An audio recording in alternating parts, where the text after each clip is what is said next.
ਸੰਸਾਰ ਵਿੱਚ ਨਾਮ ਦੀ ਗੱਲ ਹੈ, ਨਾਮ ਦੀ ਚਰਚਾ।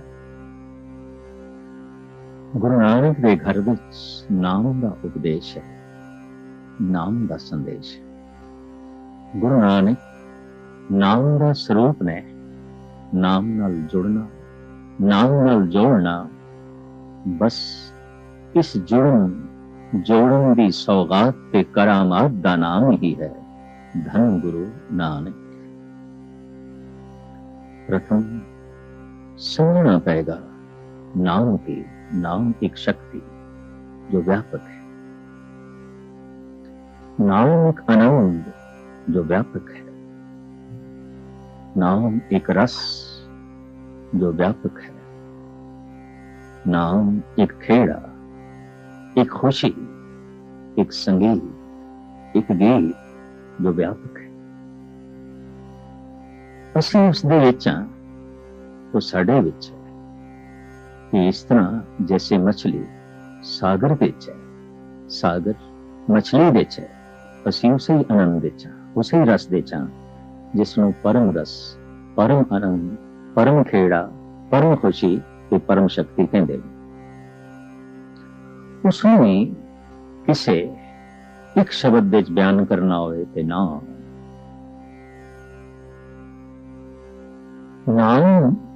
ਰਸਨਾ ਨਾਲ ਜੋ ਉਚਾਰਨ ਕਰਨਾ ਹੈ, ਇਹ ਨਾਮ ਨੂੰ ਪ੍ਰਗਟ ਕਰਨ ਦਾ ਇੱਕ ਜ਼ਰੀਆ ਹੈ। ਰਸਨਾ ਇੱਕ ਐਸਾ ਦੀਪਕ ਹੈ ਜਿਸ ਦੇ ਰਾਹੀਂ ਨਾਮ ਦੀ ਜੋ ਪ੍ਰਗਟ ਹੁੰਦੀ ਹੈ।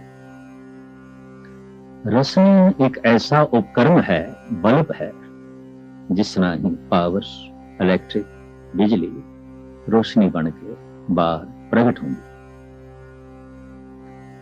ਰਸਨਾ ਜਦ ਨਾਮ ਜਪਣ ਲੱਗ ਪਵੇ ਤਾਂ ਹੀ ਸਮਝਣਾ ਚਾਹੀਦਾ ਹੈ ਧਰਮ ਦੀ ਦੁਨੀਆ ਵਿੱਚ ਯਾਤਰਾ ਹੋ ਗਈ, ਯਾਤਰਾ ਚੱਲ। ਔਰ ਇਹ ਰਸਨਾ ਦਾ ਚੱਲਣਾ, ਜਪਣਾ ਮੰਜ਼ਿਲੇ ਮਕਸੂਦ ਤੇ ਪਹੁੰਚਾ ਦੇਗਾ, ਜਿਸ ਨੂੰ ਆਨੰਦ ਕਹਿੰਦੇ ਨੇ, ਪਰਮ ਰਸ ਕਹਿੰਦੇ ਨੇ। ਇਸ ਨਾਮ ਅਭਿਆਸ ਤੋਂ ਬਿਨਾ, ਨਾਮ ਜਪ ਤੋਂ ਬਿਨਾ सारे कर्म व्यर्थ। जैसे कि सतगुरुदेव जी महाराज प्रमाण करते हैं, सिमरत वेद पुराण पुकारन पोथियां, नाम बिना सबको गाली ओछियां। नाम ही वेद है, नाम ही सिमरती है, नाम ही तीर्थ है,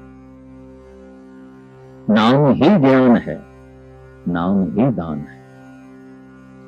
तीर्थ नाम जाओ, तीर्थ नाम है, तीर्थ शब्द विचार, अंतर ज्ञान है। तो तीर्थ ही नाम है, नाम ही तीर्थ है, और नाम ही अंतरी ज्ञान है। गुरु ग्रंथ साहिब जी महाराज की सारी बाणी नाम का संदेश, उपदेश। इस नाम को किवें जपना है, ये जग्यासु का मूल प्रश्न हो सकता है और होना भी चाहिए। आखिर इस नाम को किवें जपीए और जप के किवें प्रगट करिए? उस नाम को जो मनुख दे अंदर है। नौ ने अमृत प्रभु का नाम देही में, इसका विश्राम। नाम ते व्यापक है, पर एक मनुखा दे ही है जो उसनू प्रगट कर सकती है। जैसे तारों के राही पावर बहुत दूर तक जा रही है, पर उसकी रोशनी ते उत्थे प्रगट होती है जिथे उपकरण लगे होवे, जिथे बल्ब जुड़े हो। देहियां सारियां विच नाम ही है, पशु ने, पक्षी है।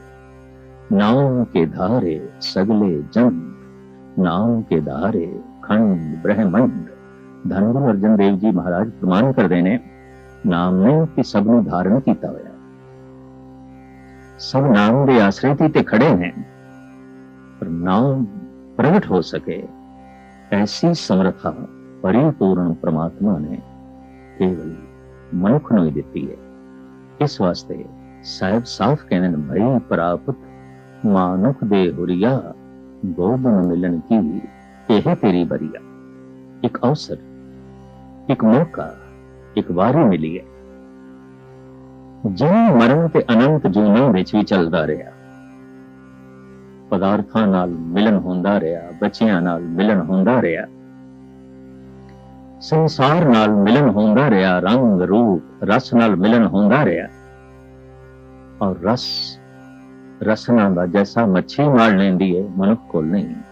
अखां दा परबल रस जो परवाने पतंगे कोल है, मनुख कोल किथे। कन्नां दा बहुत प्रगाढ़ रस है, हिरन दे कोल। नासका दा रस भौरे कोल।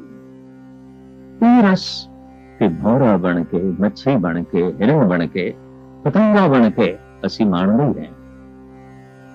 इंद्रियां दे रस। एक अवसर मिले, एक वारी मिली है नाम रस नूं प्राप्त करन दी, परमात्मा तक पहुंचण दी, ईश्वर तक पहुंचण दी। तो प्रथम जगयासु दा ये प्रश्न किवें जपीए नाम, ये ऐसा प्रश्न है जैसे कोई आखे किवें छकीए भोजन, किवें पीवीए पानी। इस तरह का प्रश्न करने वाला मनुख दरअसल ये दस रहा है, भुख नहीं लगी, प्यास नहीं लगी। कभी भुखे ने नहीं पूछया किवें छकीए, कभी प्यासे ने नहीं पूछया पानी किवें पीए। प्यासा पानी पीना आरंभ कर देंदा है, भुखा छकन लग पैंदा है। भूखे खावत लाज ना आवे, वो शर्म कुशर्म भी एक पासे सुट देंदा है। आयुर्वेद आचार्य ऐसा कहते हैं, भोजन की भुख ना लगे ये मनुष्य स्वस्थ नहीं है, तंदुरुस्त नहीं। कि भजन की भुख नहीं तो फिर ये मानसिक तल पे तंदुरुस्त नहीं।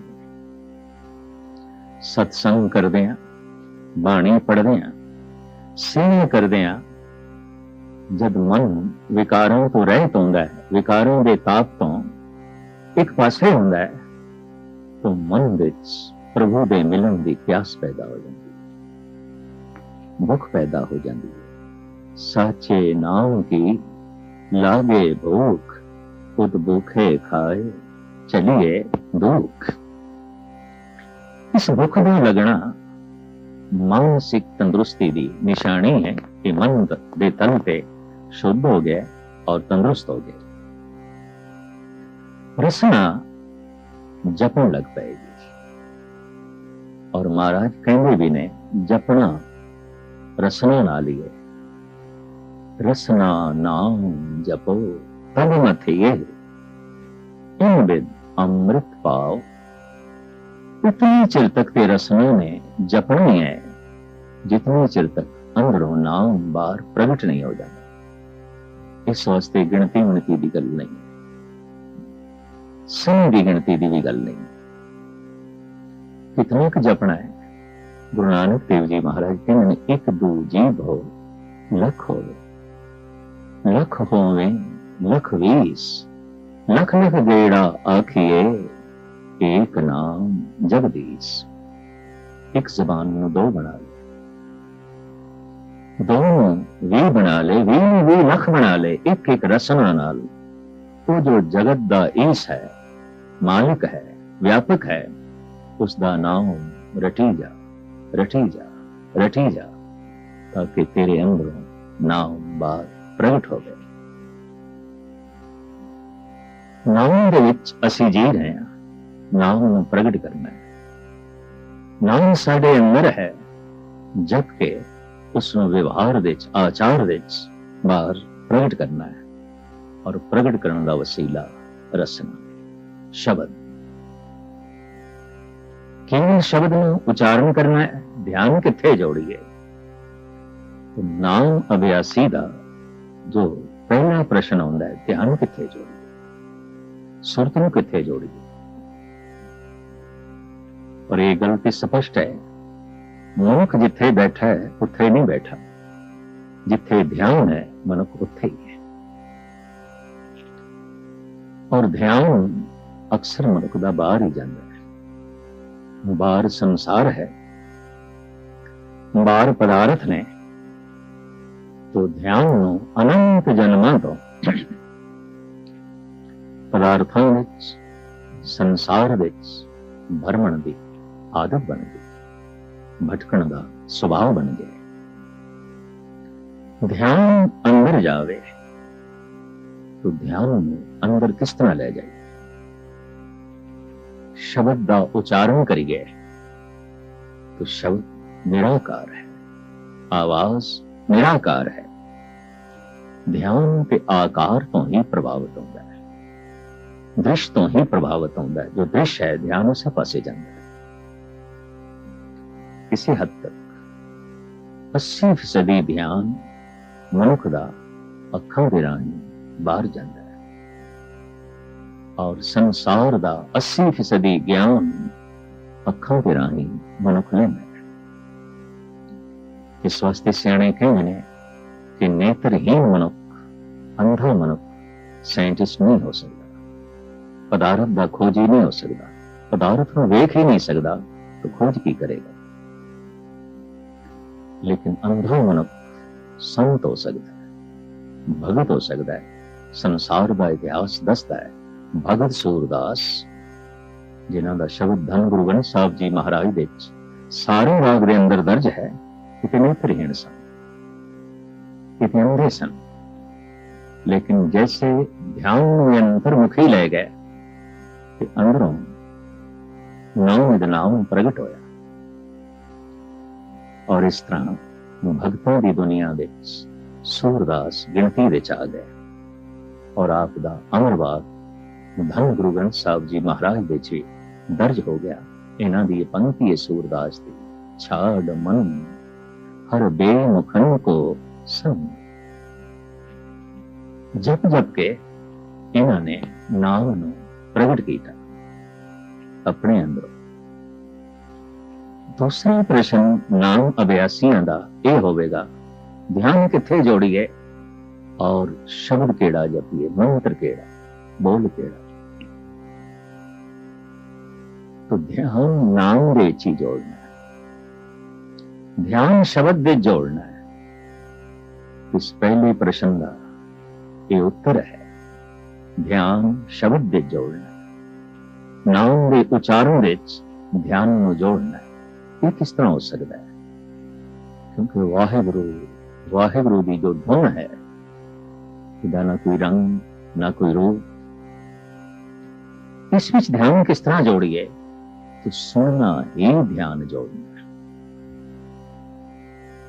बिल्कुल वखरी जब प्यास ते पूर्ण भुख अंदरों पैदा हो जाए, शायद ये प्रश्न पैदा ही ना हो।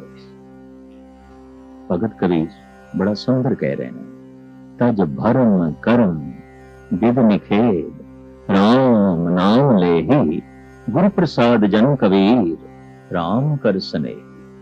राम का उच्चारण कर, उच्चारण करने की कोई विधि नहीं। राम नाम जप, विधि कोई भी नहीं। विध निखेद, विधि निषेध, कोई ढंग नहीं, कोई तरीका नहीं, कोई विधि, कोई विधान नहीं। भगत सिरमौर श्री कबीर जी महाराज का फरमान, कोई विधि नहीं, कोई ढंग नहीं, बस सिर्फ रसना जप है। तज भरम करम विद निखेद, राम नाम ले ही गुरु प्रसाद जन कबीर, राम कर सने। तो प्रथम विधि कोई भी नहीं, लेकिन फिर भी विधि है। आखिर रसना नाल उच्चारण करना भी विधि हो गई। साहिब भी ऐसा फरमान कर देन गुरु नानक देव जी महाराज, रसना नाम जपो तब मथिए इन विद अमृत पाओ। जपना ते रसना नाल है। और ध्यान किथे जोड़िए? ध्यान इसी शब्द दे। किस तरह? बस सुनिए, सुना ही ध्यान जोड़ना। इसनों कहने ने नाम साधना, नाम अभ्यास, या ध्यान साधन। ये जिसने आरंभ कर दिता, समझ लो धर्म की दुनिया च उसकी गति हो गई, उसका चलना हो गया। और चल पे तो पहुंचेगा, जरूर पहुंचेगा, लाजमी पहुंचेगा। अगर इस तरह का जपन नहीं तो धर्म के सारे कर्म व्यर्थ हैं। जपो का एको नामा अवर निराफल कामा, सारे कम निष्फल चले जाएंगे अगर नाम अभ्यास नहीं। इसने तो ऐसा उदाहरण दिता जा सकता है, हल चलाना इस वास्ते है बीज बो सकिए, स्वागा फेरना, पानी देना और खाद पानी, ये सब कुछ इसलिए कि धरती नूं बीज बोण दे अनुकूल बना ले। कोई मनुख पूरी मेहनत नाल हल वाए, सुहागा फेरे, पानी देवे, खाद पावे, बड़ी सुंदर वाड़ भी बना लवे, रखवाली वास्ते मचान भी बना लवे और बैठ के रखवाली भी करे, लेकिन बीज बोना भूल जाए, सारी मेहनत अकारक चली जाती। मनुख दा दान, ज्ञान, सेवा, तीर्थां दा रटन सब व्यर्थ चला जाता है अगर नाम जप नहीं है, नाम अभ्यास नहीं है। ये तीर्थों का रटन, ए दान, ए पुण्य, ए सेवा इस वास्ते है कि मनुख रसना नाल नाम जप सके। और जपना आरंभ है तो फिर सारे कीते हुए कार्य सार्थक ने, ठीक ने। नाम नहीं जप रहा कि सारे साधन बाकी दे जुटा रहे है, इन्हों कबीर अपने ढंग नाल समझाते हैं। क्वार कन्या जैसे करत सिंगारा, क्यों रलिया माने बाज भतारा। जैसे कुआरी कन्या दा सारा हार श्रृंगार बेमैनी है, नाम अभ्यास तो बिना सारे धार्मिक कर्म बेमैनी है। फल के बीज बेचों निकलेगा, पर हाँ अनुकूल धरती चाहिए, अनुकूल अंतस्करण चाहिए, अनुकूल हृदय चाहिए, ताकि नाम दा बीज हृदय विच बो सकीए। ये जो युग चल रहा है, इस युग दे ते केवल महिमा ही नाम दी है। धर्म गुरु नानक देव जी महाराज कहते ने, अब कड़ू आयो रे एक नाम बहु बहु, आन रुत नाही मत भरम भूलो भूलो। किसी होर कर्म दी रोती नहीं है, युग ही नहीं। सतयुग सत त्रेता जगी, द्वापर पूजा चार, तीनों युग तीनों दृढ़े, कल केवल नाम आधार। कल युग दे छावन यज्ञ तीर्थां दा रटन सब कहते ने इस रुत दे कर्म नहीं ने। जग तीर्थ उना जुगां का धर्म है, कल में कीरत हरि नामा। गुरु अमरदास जी महाराज प्रमाण कर देने, कल युग दे केवल नाम की कीर्ति है, नाम की महिमा है। नाम नाल ही जो है उद्धार है, नाम नाल ही जो है बेड़ा पार है। तो नाम अभ्यास नहीं तो सारे कर्म इस कल युग दे व्यर्थ समझने चाहिए ने। सब बार बार सानू हिदायत कर देने, अब कलू आयो रे एक नाम बहु बहु, कल केवल नाम आधार। कल युग ये केवल नाम के आश्रय ते ही उद्धार हो सकता है। इस युग दे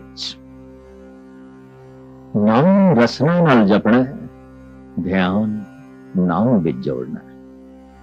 इसमें इस तरह समझ लो, कान ते जबान एक करने में, जबान वक्ता बने, कान श्रोता बने।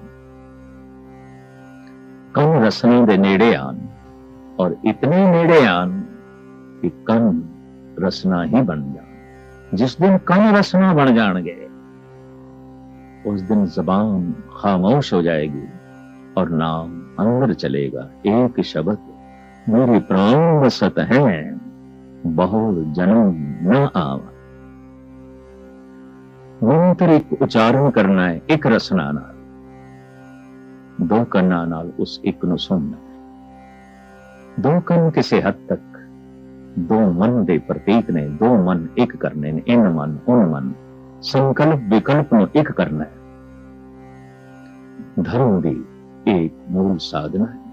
तो धर्म नानक देव जी महाराज प्रमाण करते ने, धुन में ध्यान, ध्यान में जाने गुरुमुख अकथ कहानी, ध्यान धुन दिस जोड़नी, सुरत शब्द दे जोड़नी।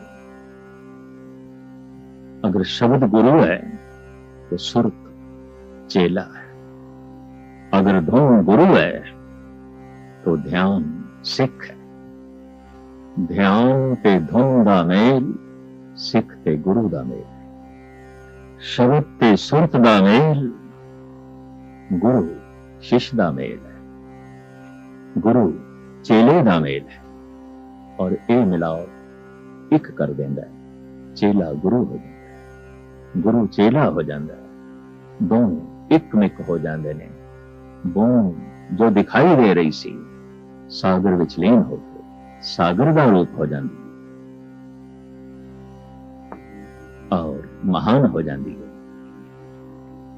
तो अनंत इस तरह के नाम मंत्र ने अपने अपने समय के मुताबिक, भाषा के मुताबिक, संस्कारों के मुताबिक ऋषि मुनि संत पैगंबरी पुरुष अवतारी पुरुषों के पकड़ दे ये मंत्र अलग अलग करके आए। जिस किसी का मन खामोश होया तो वह सुन दे सफल हो गया उस ब्रह्मनाद नूं, जो परमात्मा का शब्द है, परमात्मा की आवाज है। और जिथे परमात्मा हर वक्त वेख रहा है और हर एक नूं वेख रहा है, और हर वक्त बोल भी रहा है और हर छां बोल रहा है। ठाकर हमरा सब बोलनता, सब जगह ते बोल रहे और उसका बोल हर वक्त गूंज रहा है। सुनाई क्यों नहीं देना? दरअसल परमात्मा बोल रहा है, उसका शब्द गूंज रहा है, पर मन भी बोल रहा है। सुनना ते मन में सी तो मन भी बोल रहा है, परमात्मा बोल रहा है, मन भी बोल रहा है। परमात्मा वक्ता, मन भी वक्ता, तो दो आमने सामने बैठ के दोवें इकट्ठे बोलन तो पल्ले कुछ भी नहीं पाएगा। एक चुप करे। श्रोते का मतलब है ध्यान पूर्वक सुनना। इसने सुनना आरंभ कर दिता। तो जैसे मन चुप होता है, ब्रह्मांड विच एक व्यापक नाद सुनाई देता है। किसी ने कहा वो है ओम। कुछ विद्वानों ने ऐसा आख्या वो धुन है राम राम राम। किसी की पकड़ विच इस तरह आई ओंकार ओंकार ओंकार। कबीर पंथी जपदे ने सतनाम सतनाम सतनाम। इन्हें ब्रह्मांड की धुनी मनते ने। अनंत मंत्र ने मोहम्मद साहब का मन जब चुप कर गया तो ब्रह्मांड की जो आवाज सुनाई दी थी, उन्होंने अपनी रसना नाल उस आवाज में इंज प्रगट किया, अल्लाहू अल्लाहू अल्लाहू। जैसे बिजली नूं पावर नूं प्रगट करने लई बल्ब चाहिदा सी, वो जो ब्रह्मांड विच अल्लाहू अल्लाहू गूंज रहा सी, मोहम्मद साहब ने अपनी रसना दे राही उसनूं बाहर प्रगट किया। वक्त के मुताबिक, वक्त दे गुरु पुरुषोत्तम अवतारी पुरुष धन गुरु नानक देव जी महाराज की पकड़ दे जो शब्द आया है वो है ए वाहेगुरु वाहेगुरु वाहेगुरु। ये हर वक्त गूंज रहा है ब्रह्मांड दे। ये शब्द व्यापक है। वाहेगुरु वाहेगुरु का जप वाहेगुरु सुनाना नहीं, अपनियां ही सुतियां हुई शक्तियां नूं जगाना है। और जैसे साडी चेतना जाग पैंदी है, सुतियां शक्तियां जाग पैंदियां ने, सोचे ब्रह्मांड विच ते अपने विच ये नाद सुनाई देंदा है। भुगत ज्ञान दया भंडारन घट घट वाजे नाद घट घट विच वज रहा है नाद सुनाई देंदा है। ਇਹ ਨਾਦ ਗੁਰੂ ਨਾਨਕ ਨੂੰ ਸੁਣਾਈ ਦਿੱਤਾ ਹੈ ਇਸ ਰੂਪ ਵਿੱਚ ਵਾਹਿਗੁਰੂ ਵਾਹਿਗੁਰੂ ਵਾਹਿਗੁਰੂ। कुछ अभ्यासियों का ऐसा कहना है मंत्र सारे महान है और जिन्होंने सिद्ध दिली नाल जपया है परम आनंद उन्होंने प्राप्त होया है। लेकिन अनुभवी पुरुष कहते हैं दो मंत्र नाभि ते चोट बड़ी गहरी करते हैं और सुतियां या शक्तियां छेती जागदियां ने। वो कहने ते मोहम्मद साहब दा मंत्र अल्लाहू अल्लाहू। दूसरा वो कहते ने गुरु नानक ने जिस वाक नूं प्रगट किया ये ते मानो अज दे युग दा ही मंत्र है, समय दा मंत्र है और मनुख दियां सारियां होईयां सुतियां शक्तियां नूं जगाउण विच सफल है और छेती सुतियां होईयां शक्तियां जाग पैंदियां ने। अनुभव प्रकाश हो जाता है इस शब्द दे जप नाल वाहिगुरू वाहिगुरू वाहिगुरू वाहिगुरू। इस वाहिगुरू दे जप नाल वाहिगुरू प्रगट होंदा है और जैसे वाहिगुरू प्रगट होंदा है रसना खामोश हो जाती है, जीवन सारा वाहिगुरूमई हो जाता है, प्रकाशमई हो जाता है। इस तरह के जीवन में कहते हैं आत्म स्वरूप आत्म प्रकाश परम आनंद।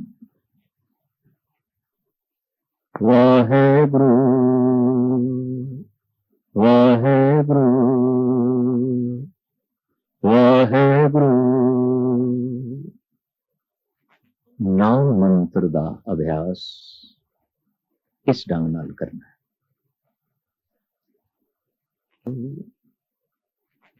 नाम मंत्र दा अभ्यास इस ढंग नाल करना है। जिस वक्त साडे अंदर वाहिगुरू उच्चारण का ख्याल पैदा होता है या कोई होर दुनियावी बोल पवन नाभि नाल टकरांदी है, नाभि थोड़ी जिहा खुलदी है, उस चों निकलदी है धुन। यही कारण है कि साडे देश विच नाभि नूं धुन कहंदे ने। धुनी जिथों धुन उठदी है रसा धुन प्रगट करती है, नाभि धुन नूं पैदा करती है। धुन नाभि तो उठती है रसना बाहर प्रगट कर देती है। जैसे बीज दे विचों बूटा निकलता है, शाखा निकलदियां ने, फुल निकलता है, फिर फुल फल नूं प्रगट करता है। उसी बीज का अंतिम स्वरूप फुल प्रगट करता है। वो धुन नाभि तो उठी है, धुनी तो उठी है, उसे ही रसना बाहर प्रगट कर देंगी है। कुछ भी बोल जो जबान बोल रही है उठ दे नाभि तो ही नहीं। पवन जैसे नाभि नाल टकरांदी है नाभि थोड़ी जिहा खुलदी है। अब